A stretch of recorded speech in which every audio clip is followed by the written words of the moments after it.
Hello and welcome back to yet another video on the Alejandro Hernandez podcast. This is going to be part two of my 8 episode series on predicting the standings in all 8 divisions in football.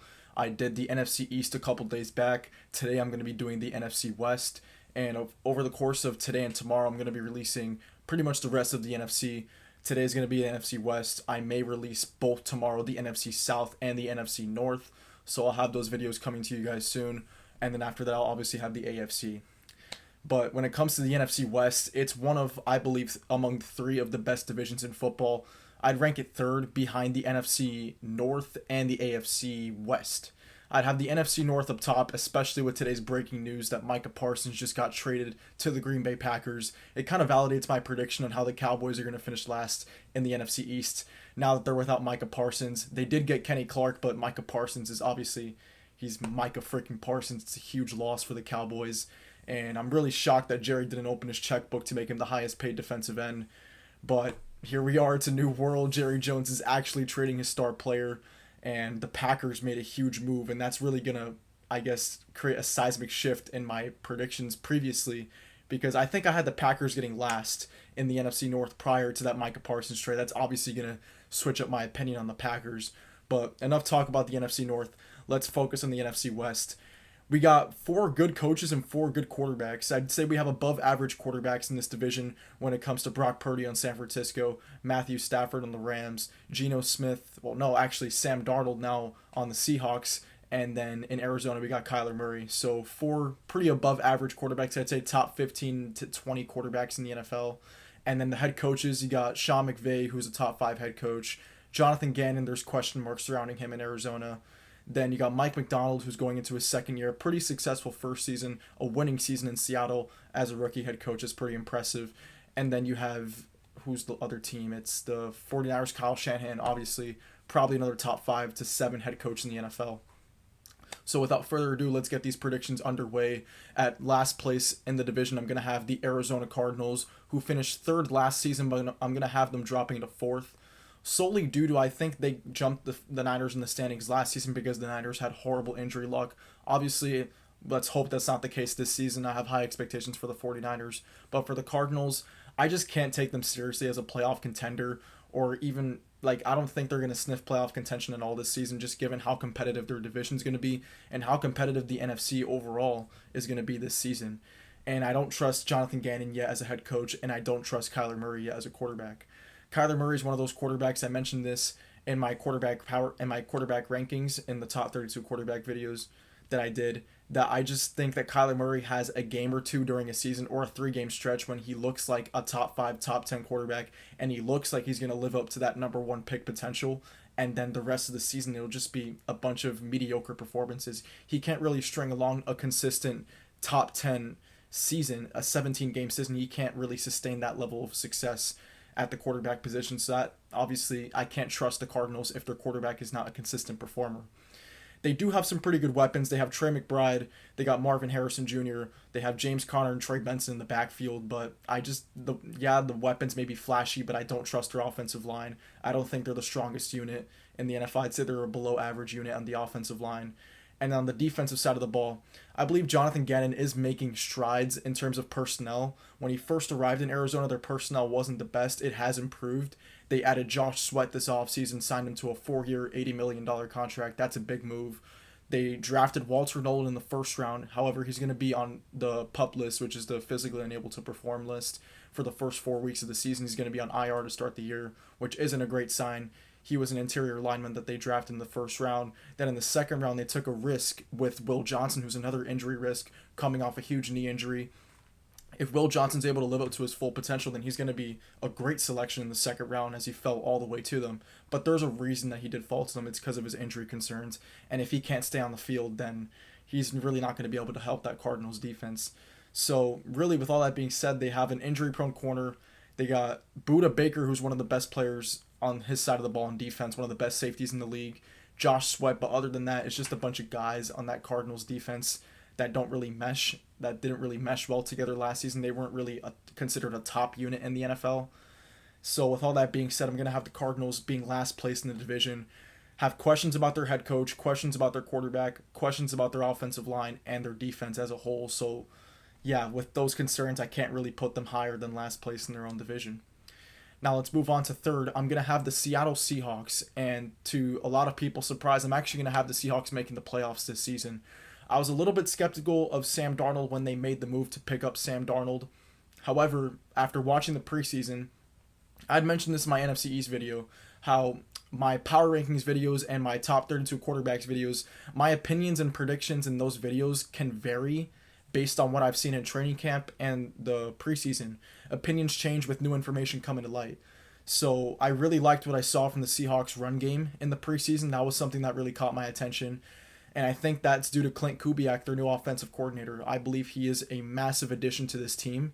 And he really looks like he revamped that offensive line just due to scheme.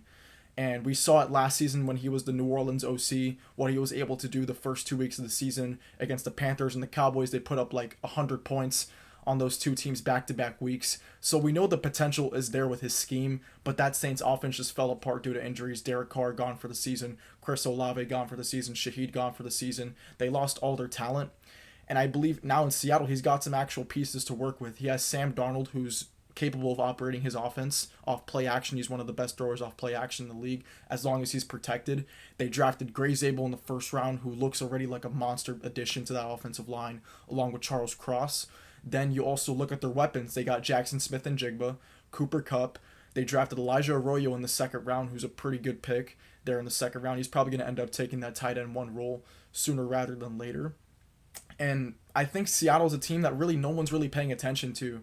And I think they're going to fly under the radar this year, and they're going to steal that number 7 seed in the NFC. That's my prediction for the Seattle Seahawks. I didn't have this previously, but they really caught my attention this preseason. And I haven't even mentioned their defense yet. I believe in terms of talent, in terms of young defensive talent, they're a top 5 unit in the NFL. Let's just list the names. Devon Witherspoon. They drafted Nick Eamon in the second round. They have already Julian Love, who's one of the better safeties in the NFL. They also have Tariq Woolen. That's just their secondary. Their linebacking core is solid. I'm not sure if Jordan Brooks is still on the Seahawks, but if he is, that's a great linebacker they got there. And then their defensive line, they have some veteran talent in Leonard Williams and DeMarcus Lawrence. And then I believe they also have a couple young guys there who are really good. So, and they have Mike McDonald, who showed great defense, who's a great defensive mind, and who's their head coach. They have Clint Kubiak operating the offense. I really like the Seattle team, and I believe they're capable of winning 9 to 10 games this season, and I'm going to have them as a playoff team. Now let's move on to number 2. I'm going to have the San Francisco 49ers being second place in the NFC West, I believe they're going to be the 6th seed in the NFC. I think that it's going to be a little bit, the NFC is definitely going to be crowded. You got teams like Washington, the Bears, the Vikings, the Lions, the Packers, just to name some other teams, the Rams, even in their own division, Rams, Niners, Seahawks, Commanders, and then in the South, you even got Atlanta. So there's just a ton of competition, but I believe the Niners, with the easiest schedule in the NFL, will find a way to sneak into the playoffs as the number 6 seed ahead of the Seahawks. And although they lost a ton of players on the defensive side of the ball, I still trust that them bringing back Robert Saleh, he's going to be able to piece that defense back together with his scheme. And the liabilities that they may have at skill position players in their defense won't be such liabilities because they have good coaching.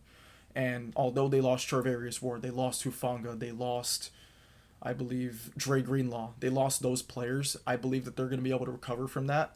And their first round pick, Michael Williams, I believe he's going to be a monster alongside Nick Bosa. Their defensive line is going to be legit this season. And also on the offensive side of the ball, I believe Brock Purdy is an above average quarterback. And we saw how he was able to operate last season with Juwan Jennings. They have great chemistry. You got Ricky Pearsall, who I believe is a breakout candidate this season. You still got George Kittle. You still got Christian McCaffrey. They still got great weapons on that team. I believe the Niners will be just fine, regardless of their age. The biggest question mark for the Niners this season is, will they stay healthy? As long as they stay healthy, they're easily going to win 10 to 11 games and be a wild card team in the NFC, possibly even win the division. So yeah, with all that being said, I'm going to have the Niners and the Seahawks making the playoffs, but not winning the division. I have the Los Angeles Rams winning the NFC West and placing first place in that division. And it's because they have the best head coach quarterback duo in the division. And honestly, in my opinion, it might be the best quarterback head coach duo in the NFC with Matthew Stafford and Sean McVay. If it was a do or die game in the NFC and I had to pick a quarterback and coach duo to win me a game, it's going to be Sean McVay and Matthew Stafford, without a doubt. I picked them last year to win the divisional round game against the Eagles. It came down right to the wire. If it wasn't for Jalen Carter sacking him on that third down, the Rams probably walk out of Philly with a win and potentially ride it all the way to the Super Bowl. They were that close to beating the Eagles. I believe they're going to be one of the top teams in the NFC. And I'm going to have them as being either the 3 or 4 seed in the NFC, hosting a home playoff game, winning about 11 to 12 games. And they play one of the easier schedules in the NFL. They play the AFC South, and I'm not sure what NFC division they play. It might be the South as well. I believe the West play the South, and the AFC South and the NFC South.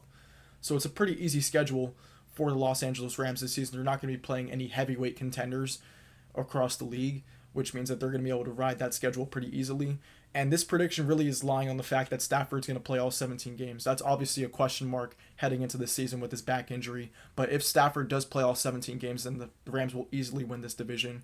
They got Puka Nacua in the receiving core. Adding Devontae Adams is a sign that they want to go all in on this season, really move their chips to the middle of the table and say, I'm all in. They want to go for that Super Bowl, as they could taste it last season in Philly, almost pulling that upset victory off. I believe they're going to want to run it back, and they made efforts to do so. And their defense is extremely young and talented. They have Braden Fisk, Jared Verse, the reigning defensive rookie of the year. They got talent in the linebacking core. Their secondary is a little bit questionable, but I think that their defensive coordinator is pretty good in scheme, and they're not going to get burned as much.